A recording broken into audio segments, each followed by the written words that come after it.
President Shibu ഉണ്ട്. ഷിബു, നമ്മളിപ്പോൾ യോഗം കഴിഞ്ഞു, എന്തൊക്കെയാണ് ഇപ്പോൾ നമ്മൾ തീരുമാനങ്ങൾ നേരത്തെ പറഞ്ഞെങ്കിലും ഒന്നുകൂടെ?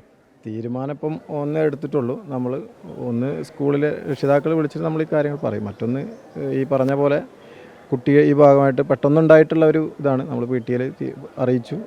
നമ്മൾ പെട്ടെന്നുണ്ടായിട്ടുള്ള കുട്ടിയുടെ ഭാഗത്ത് നിന്നുണ്ടായിട്ടുള്ള ഇങ്ങനെ ഒരു കാര്യം കുട്ടി അഡ്മിറ്റ് ചെയ്തിട്ടുണ്ട്. കാര്യം നമ്മളൊരു പെട്ടെന്ന് ആ കുട്ടി ഉണ്ടായ ഒരു ഷോക്കിൽ ഇങ്ങനെ ഒരു വൈകാരികമായിട്ട് പറഞ്ഞതാണ്.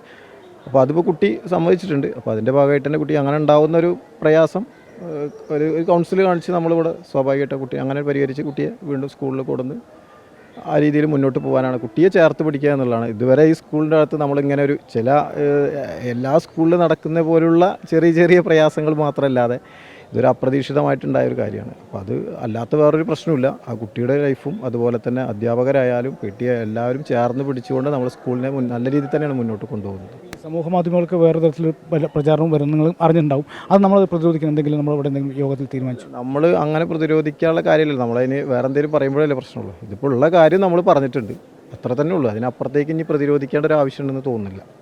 ബാലാവകാശ കമ്മീഷനൊക്കെ വരും എന്ന് പറയുന്നുണ്ട്, അറിഞ്ഞിരുന്നു? അതിൻ്റെ അന്വേഷണങ്ങൾ വരട്ടെ, അത് കൃത്യമായിട്ട് മുന്നോട്ട് പോട്ടെ. എങ്ങനെയാണ് ഇത് പ്രയാസം പറ്റിയെന്നുള്ളത്, അപ്പോൾ വീഡിയോ ലീക്കായി എന്നുള്ളൊരു ഭാഗമാണ് ഒരു പ്രയാസം പറഞ്ഞത്. അതതിനനുസരിച്ചിട്ട് മുന്നോട്ട് പോട്ടെ എന്നേ പറയാനുള്ളൂ അന്വേഷണത്തിൻ്റെ ഭാഗമായിട്ട്.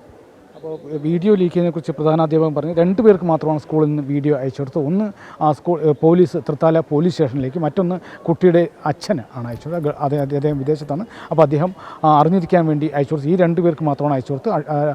അച്ഛൻ ഈ കുട്ടിയുടെ ഉമ്മയ്ക്ക് കൂടെ അയച്ചു കൊടുത്തിട്ടുണ്ട് എന്നാണ് പറയുന്നത്. ബാക്കി എങ്ങനെയാണ് ചോർന്നതെന്ന് അറിയില്ല എന്നാണ് പ്രധാന